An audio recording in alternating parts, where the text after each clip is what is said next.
Hey, what's up, toy enthusiasts? Today, we'll be taking a look. Respond! Snake! Snake!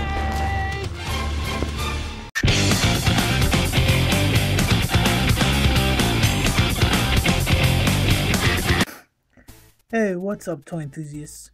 Today, we'll be taking a look at Revoltech Mini Solid Snake. Let's kick off this review with his scale. He measures about 4.5 inches, about there. Yeah, let's say 4.5. This figure cost me about $26. That's excluding shipping. At first, I wasn't really too excited about this figure, even though I'm a big fan of the Metal Gear Solid series. I wasn't too excited about this figure because of his face. As you can see, it looks, I don't know, I don't think they did the best job in the sculpt for his face, but once I actually got it and I saw all the accessories and props he came with, he grew on me very quickly. Let's get on to his articulation.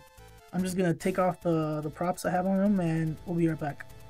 Before I even ordered this figure, I knew he was gonna be very well articulated because it's Revoltech, and I own a few of their larger figures, and those are just amazing in articulation. You can get into pretty dynamic poses. And this one, being one of the first mini I own, he surprised me with the amount of articulation they packed into this guy. He pretty much has the same articulation as a standard Revoltech, except they got rid of that clicking sound. See? And I didn't really care much for it with the larger figures, so I'm not too bummed out. I'm not bummed out at all, actually, that it's not included in the Revoltech Mini. The joints hold up pretty well. They're not loose at all. As you can see, like, I have to actually tap it for it to move. Like, it'll hold. It can even stand on one foot. But it's articulated at the ankles. It's articulated at the ankles like this, and at the legs, at the knees, I mean.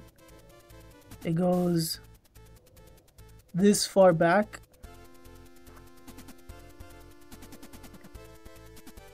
It goes this far back, and at his hip, you can make his legs go this far back and this forward. So if you extend his legs, they go up to right here. Looks like he's playing soccer or something. Okay, and he has a pretty good ab crunch, surprisingly. He goes this far down and this far back. As for his arms, that was the only part where I was disappointed. As you can see, they're kind of like in a V shape. His arms aren't going to go any lower than this. You can't get him to go like any lower at all. That was the only downside of the whole figure. Well, that and the ugly face sculpt. But it's still pretty good. You can get him. You can make the arms go this high up, and it has a swivel at the elbow, a bend at the elbow. You can get them to go this far, and this far in, and this far back, and swivel at the wrist, and a bend at the wrist. Okay, now moving on to the figure sculpt. As I said earlier, the only bad thing about the sculpt is the face. They could have done a better job in the face. I don't know, to me this just looks ugly. I don't like how it looks at all. But, I don't know, the face alone isn't enough to ruin the figure for me. But it's pretty bad. Like, he has a case of the angles. Like, he looks cool in some poses, but then if you just full out just place him looking forward, that's enough to get you the red exclamation mark on anyone. It's just hideous. I don't like it at all. Just his chin and his lips. I don't know. What do you guys think? I don't like it at all. Okay, I'm done bashing on Snake's face. But as for the sculpt, the rest of the sculpt, I really like how they did the suit. It's very detailed, and it has like crinkles going down his chest and all over his arms, and the sculpt is just like 100% all around. There's no slop anywhere. They even have some under the boots. Yeah, you can kind of see it there. There you go. And they included everything, as they included the straps right there, even these, and these are separate so they don't hinder the articulation. It's like a soft rubber, so you can make the legs go that high and everything.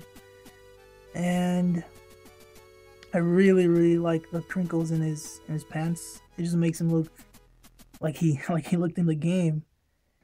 So the sculpt is pretty good, besides the face, and the hair is pretty good too. And the bandana, well, I wish this was articulated, but it's not. Sadly, it's just in a static pose. You can't do much with it. It's not gonna break unless you intentionally bend it too far. It should be fine. It's pretty pliable. It's a soft plastic, but I wouldn't recommend moving it too much. He comes with 6 hands, 2 fists for each arm, 2 gun-wielding hands for each arm, and he comes with 2 hands that are designed for a little gimmick. This hand is designed to hold the cigarette. As you can see, it has like a small hole right there, and I think it's this hand. No, maybe this one. Yeah, this one has a hole for these cool little binoculars so that he can hold, and the binoculars come with a peg. He also comes with this explosive device that is attached to this remote, and it's attached via just a simple string, and I think it's pretty effective. It looks pretty cool once you get the figure holding it. And then what I really liked is that they included 2 holsters, so that one when he doesn't have his SOCOM equipped, and one where he actually has it drawn out. And these are interchangeable. They're really easy to pop out and pop back in. And this is the SOCOM itself. They did a really good job with the sculpt on this too. And what I really liked, unlike the regular, I think it was Peace Walker Snake, the Revoltech, you can actually remove the silencer, so you can display it with or without a silencer. So I thought that was really cool. I really like that. And then of course he comes with the FAMAS.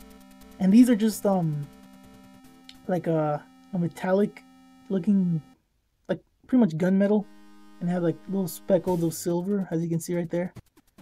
They look pretty cool. I personally like displaying him with the SOCOM instead of the FAMAS, but that's just me. And he also comes with these little cigarettes so that you can display him smoking. And what's really cool of Revoltech is that they give you a spare one in case you lose them, because they're pretty small. And he came with this tiny stand so you can display him, and it just says, if you flip it around, Konami Digital Art Entertainment, and it says, I'm not even gonna try and pronounce that. And the last thing he came with is this little tool. It looks like a toothpick, and it's for moving the eyes. And I think it's really cool that they included that gimmick that you can move the eyes, but it's such a pain in the ass to try and get them to look right, so I'm not even gonna try and mess with that. So yeah, this figure comes with quite a few accessories. And I really like the setup that they gave you. All these different hands, the 2 guns, and this is what really impressed me, as I said earlier, the 2 different holsters for equipped and unequipped SOCOM, and these binoculars, the explosive. I really like this figure's accessories. It would have been cool if they included like a little exclamation mark like they did with the regular size, but I don't really mind it not being there because this is way more than enough. Okay, so last but not least, let's talk about the figure's paint job. All around the body, well, all around the suit at least, he has like shading of black and gray, gray, and blue, and it looks really, it's subtle, but it's there, and it really makes the crinkles in his suit pop out. I thought that was really cool. And the only paint slop I noticed was right here under his neck. I don't know if you can see that. There's like drips of the paint they used for the neck right there. So that was the only only slop I noticed on this figure. And besides that, the paint is just spot on. Like I said, no paint slop besides that, and it looks exactly like it did in the game. And I thought that's more than enough for me. You can't ask more than that when they replicate exactly what you saw in the game. So the paint's pretty good right here. Except, okay, last thing, I know I said that was it. I know I said I was done bashing on his face, but the skin colors do not match at all between his neck and his face. Like, it just looks like he powdered his face with like makeup or something. He looks orange. That is not. I don't know. I can't get over this ugly face. It's falling off. I can't get over it. But yeah, besides that, the body's paint is pretty good. And I accidentally scratched off a piece, like a bit of paint on one of my hands, a fist, right there in the top corner. So just be careful while swapping hands, because that little gray section on the hands does come off pretty easily, which is a bummer. But just be careful and you should be fine. Alright guys, that's it for this review. Thank you for joining me. I'm going to go ahead and leave you with some pictures I took of this guy. And don't forget to check out my Instagram account. It's in the description below. Right there you will find all the pictures I take of my toys. And please, please, please check out the people I follow. They each have amazing toy pictures. And if you don't have an Instagram, go ahead and join. And if you have toys, please join and just take pictures of them. It's just a great hobby, and you get to meet other people with the same interests. So yeah, that's it for today. Thank you for joining me, and see you guys next time.